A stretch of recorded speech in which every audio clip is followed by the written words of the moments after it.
Hello weavers, welcome to our channel. నేను మీ చరణ్ పరిమి. అల్లు అర్జున్ మళ్ళీ అగ్నికి ఆజ్యం పోశాడా? నాకు నచ్చితేనే చేస్తా అని చెప్పేసి ఎవరికి సవాల్ చేశాడు. సో ఈరోజైతే ఆయన ఒక సినిమా ప్రీ రిలీజ్ ఈవెంట్లో గెస్ట్గా పాల్గొన్నారనమాట. ఆ గెస్ట్గా పాల్గొన్నప్పుడు ఆయన స్పీచ్లో కొన్ని విషయాలు అయితే మాట్లాడాడు. ఇప్పుడు ఆ విషయాలు మళ్ళీ కాంట్రవర్సీ అయిపోయి మెగా ఫ్యాన్స్ మధ్య, అల్లు అర్జున్ ఫ్యాన్స్ మధ్య. సో ఎందుకంటే వీళ్ళల్లో ఎవరు ముందుకు వచ్చినా సరే, వాళ్ళు ఏది మాట్లాడినా సరే అది రోజు రోజుకి వాళ్ళ మధ్య వివాదాన్ని సమసిపోవడానికి కాకుండా దాన్ని పెంచడానికి, అగ్నికి ఆజ్యం పోయడానికి పనికొచ్చేలాగా తయారైంది. ఎందుకు ఈ విధంగా రెండు వర్గాలుగా వీళ్ళు మాట్లాడుతున్నారు అనే ప్రశ్న అయితే వస్తుంది. ఇప్పటిదాకా సరే మా ఇంటర్నల్గా ఏం లేదులే అనుకునే అవకాశం కూడా లేకుండా చేస్తున్నారు వీళ్ళు. బయట ఎన్నో రూమర్స్ వస్తుంటాయి మీడియాలో రకరకాలుగా, దానికి చిలువలు పలువలుగా మాట్లాడుతూ ఉంటారు. అదొక కోణం ఉంటుంది ఎలాగో. అయితే ఇంటర్నల్గా వీళ్ళందరూ కుటుంబ సభ్యులు, సో కలిసి పెరిగిన వాళ్ళు, కలిసి తిరిగిన వాళ్ళు కాబట్టి సో వాళ్ళకు ఉండే అనుబంధం మధ్య ఏ డిస్టర్బెన్స్ లేదు అన్నట్టుగా వాళ్ళు ప్రవర్తిస్తారనుకుంటే, అలా కాకుండా ఏదో ఒక వ్యాఖ్య లేకపోతే ఏదో ఒక సెటైర్ వాళ్ళ ఎదుటి వ్యక్తుల మీద పడేలాగా ఒక కౌంటర్లు వస్తున్నాయన్నమాట. సో అది మళ్ళీ దీన్ని మిస్లీడ్ చేసేస్తుంది అనమాట. మొత్తం టాపిక్ మొత్తాన్ని కూడా వేరే విధంగా తీసుకెళ్ళిపోతుంది. ఇది వాంటెడ్గా జరుగుతుందా లేకపోతే అన్వాంటెడ్గా మాట్లాడాల్సి వచ్చిందా అనేది ఇప్పుడు గమనించి చూస్తే అల్లు అర్జున్ వ్యాఖ్యలు కాస్త వాంటెడ్గానే, కావాలనే టార్గెటెడ్గా మాట్లాడినట్టుగా తెలుస్తుంది. అంటే కనిపిస్తుంది అనమాట. ఓవరాల్గా ఆయన మాట్లాడిన తీరు కావచ్చు, ఆ పదజాలం కావచ్చు. సో చాలా కాలంగా పవన్ కళ్యాణ్కి అలాగే అల్లు అర్జున్కి మధ్య చిన్నపాటి రైవల్రీ అయితే నడుస్తూ వస్తుంది అనేది మనకు తెలిసిందే. వ్యక్తిగతంగా వాళ్ళకేమీ లేదు కానీ ఫ్యాన్స్ మధ్య ఉందనుకుంటూ వచ్చారు. ఇప్పుడు అది వ్యక్తిగత స్థాయికి కూడా వెళ్ళిపోయింది. పవన్ కళ్యాణ్ అయితే ఇప్పటిదాకా బయటపడలేదు కానీ ఆయన వర్గీయులు అయితే చాలామంది బయటపడ్డారు. అలాగే అల్లు అర్జున్ గారు డైరెక్ట్గానే బయటపడుతూ వస్తున్నారు. ఇది ఇక్కడ జరుగుతున్న సంఘటన.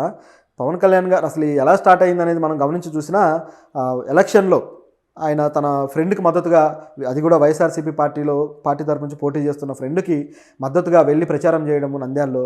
సో అది కాస్త వివాదంగా మారటము, ఇటువైపు పవన్ కళ్యాణ్ వైపు ప్రచారం చేయకపోవడము, పైగా పవన్ కళ్యాణ్ గారికి లక్షల మంది ఎవరైతే ఫ్యాన్స్ ఉన్నారో అదేవిధంగా అల్లు అర్జున్ కూడా లక్షల మంది ఫ్యాన్స్ ఉన్నారు. సో ఈ ఫ్యాన్స్ రాష్ట్ర వ్యాప్తంగా ఉంటారు, కేవలం నంద్యాలలోనే ఉండరు కదా, అదే నియోజకవర్గంలో ఉండరు కదా. సో రాష్ట్ర వ్యాప్తంగా ఉన్న ఫ్యాన్స్ అందరికీ ఒక అల్టిమేటం జారీ చేసినట్టు అవుతుంది ఆయన వ్యాఖ్యల ద్వారా. మరి అది గమనించుకోకుండా ఏదో జరిగిపోయింది. ఆయన ఫ్యాన్స్ అందరినీ కూడా ఓటర్లుగా మార్చి మరి ఎటువైపు తిప్పబోతున్నాడనే క్వశ్చన్ రావడంతో ఒక్కసారిగా వీళ్ళు ఇటువైపు రియాక్ట్ అయ్యారు. నిజానికి వీళ్ళ రియాక్షన్ తప్పు కాదు, అలాగే ఆయన వెళ్ళడము తప్పు కాదు.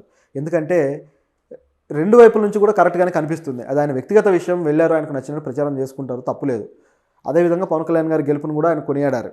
ఇటువైపు చూసుకుంటే సొంత కుటుంబం వ్యక్తి అయ్యుండి అవతల పార్టీతో మనం ఇంత పోరాడుతూ ఉంటే ఏ విధంగా వాళ్ళకి సపోర్ట్ చేశారు? కేవలం ఒక వ్యక్తి గెలుపు కోసమే ఇది ఉండదు కదా. రాష్ట్ర వ్యాప్తంగా అల్లు అర్జున్ అంటే అందరూ చూస్తూ ఉంటారు, అల్లు అర్జున్కి లక్షల మంది ఫ్యాన్స్ ఉంటారు. సో ఆటోమేటిక్గా వాళ్ళు ఇన్ఫ్లుయెన్స్ అయితే మిగతా నియోజకవర్గాల్లో కూడా ఆ ఓటింగ్ అనేది తేడా పడుతుంది కదా అనే క్వశ్చన్లు చాలా వస్తాయి. మరి అంతా గమనించుకోకుండా ఆయన ఏ విధంగా అన్నారో తెలియదు కానీ మొత్తానికైతే ఆయన మాట అనడము, తర్వాత దాన్ని మళ్ళీ సమర్థించుకుంటూ ఇప్పుడు మాట్లాడడం చూస్తుంటే వాంటెడ్గా వీళ్ళకు దూరం జరగడానికి ఇదంతా చేస్తున్నారేమో అన్నట్టుగా కనిపిస్తుంది. చాలా కాలంగా కాస్త మెగా ఫ్యామిలీతో దూరంగానే ఉంటూ వస్తున్నారు. వాళ్ళ ఈవెంట్స్లో కూడా పెద్దగా పాల్గొంటున్నట్టుగా కనపడలేదు. పవన్ కళ్యాణ్ గారు గెలిచిన తర్వాత కూడా ఆయన దగ్గరికి వెళ్ళి అప్రిషియేట్ చేసింది ఏమీ లేదు, ఓన్లీ ట్విట్టర్లో పెట్టడమే జరిగింది. ఇంత పెద్ద విజయం, ఒక డిప్యూటీ సీఎం అయ్యారంటే మన కుటుంబ సభ్యుడు, మనం ఎలా రియాక్ట్ అవుతాం?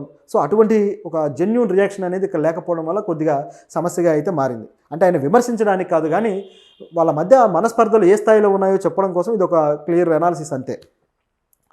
అయితే ఇప్పుడు ఈయన వెళ్ళిన ఈవెంట్లో ఏమన్నారు ఏంటనేది చూస్తే, మారుతినగర్ సుబ్రహ్మణ్యం అనే ఒక సినిమా ప్రీ రిలీజ్ ఈవెంట్లో హాజరయ్యారు. అయితే దానికి ఎందుకు వచ్చారంటే అది చాలా చిన్న సినిమా, అందరూ కొత్త వాళ్ళు చేస్తున్న సినిమా, కొత్త డైరెక్టరు, కొత్త ప్రొడ్యూసర్స్. సో ఎందుకు ఈ సినిమాకి హాజరయ్యారనేది చూస్తే, ఆ సినిమాకి సమర్పిస్తున్నది వచ్చేసి సుకుమార్ గారి సతీమణి తబితా గారు. సో ఆవిడ సమర్పణలో ఉన్నారు. సో ఆవిడ ఒకరోజు అల్లు అర్జున్ గారి దగ్గరికి వెళ్ళిపోయి ఆయన్ని ఆహ్వానించారట, మీరు రావాలి అని చెప్పేసి. సో నేను ఎందుకు అవసరమా, ఇప్పుడు పుష్ప షూటింగ్ అది కూడా క్లైమాక్స్ చాలా పీక్ లెవెల్లో టఫ్గా జరుగుతుంది, ఇప్పుడు మరి రావడం ఎలా అంటే, నేను మిమ్మల్ని కాకపోతే మరి ఎవరిని అడగాలి, మీరు కాకుండా నాకు ఎవరు అని చెప్పేసి ఆవిడ అనడంతో సరే నేను ఖచ్చితంగా వస్తానని చెప్పేసి ఆయన మాట ఇచ్చారు. సో ఇచ్చిన మాట తప్పకూడదు కాబట్టి ఖచ్చితంగా మాట నిలబెట్టుకోవడం కోసం అల్లు అర్జున్ అయితే అక్కడికి రావడం జరిగింది. సో వచ్చిన తర్వాత ఆయన స్పీచ్లో ఇదే విషయాన్ని ఆయన చెప్పాడు. ఏమన్నాడంటే, నాకు మనసుకు నచ్చితే చేస్తాను, నాకు నచ్చితే ఎక్కడికైనా వస్తాను అని చెప్పేసి ఆయన అన్నాడు. సో నచ్చితే ఎక్కడికైనా వస్తాను అనే వ్యాఖ్య దీనికి సంబంధించింది కాదు, దానికి సంబంధించింది. సో నాకు అక్కడ నచ్చింది కాబట్టి నేను వెళ్ళాను అని. అదేవిధంగా మనసుకు నచ్చితే చేస్తా. సో ఆ వ్యక్తి ఇంటెన్షన్ నాకు నచ్చింది, నేను కాబట్టి దానికి తగ్గట్టుగా ప్రచారం చేశాను అనేది అక్కడ సిగ్నల్ ఇస్తూ మాట్లాడిన మాట అనమాట ఇది. సో ఆ విధంగా ఇది కనిపిస్తూ ఉంది. అదేవిధంగా దీంట్లో మరొక ఇది కూడా ఉంది, మరొక మాట కూడా, అది కూడా కాస్త తేడాగానే ఉంది. ఏంటంటే డిసెంబర్లో మాత్రం అస్సలు తగ్గేదే లేదు అని చెప్పేసి అన్నారంట. డిసెంబర్ వాళ్ళు డేట్ ఆల్రెడీ ప్రకటించారు కదా, ఆ డేట్కి ఖచ్చితంగా వస్తున్నాం అనేది దీని అర్థం. మరి దీంట్లో ఏముందయ్యా అని చూస్తే డిసెంబర్లో వస్తున్నామని కాకుండా డిసెంబర్లో తగ్గేదే లేదన్నాడు. అంటే ఆగస్టులో తగ్గారా, ఆగస్టులో కాస్త తగ్గిపోయి ఎందుకులే అని జాగ్రత్త పడ్డారా అనే క్వశ్చన్ అయితే వస్తుంది.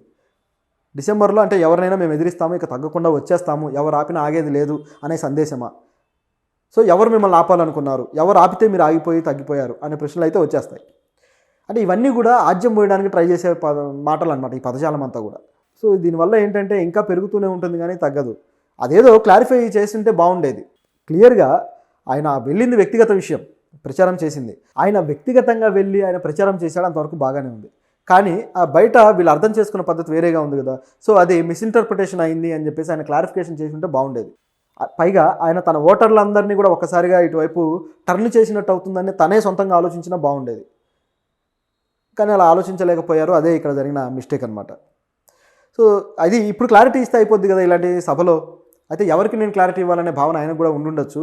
ఎందుకంటే అటువైపు నుంచి కూడా అదే స్థాయిలో కౌంటర్లు వస్తున్నాయి కాబట్టి ఆయన ఇక తగ్గడానికి సిద్ధంగా లేరనమాట.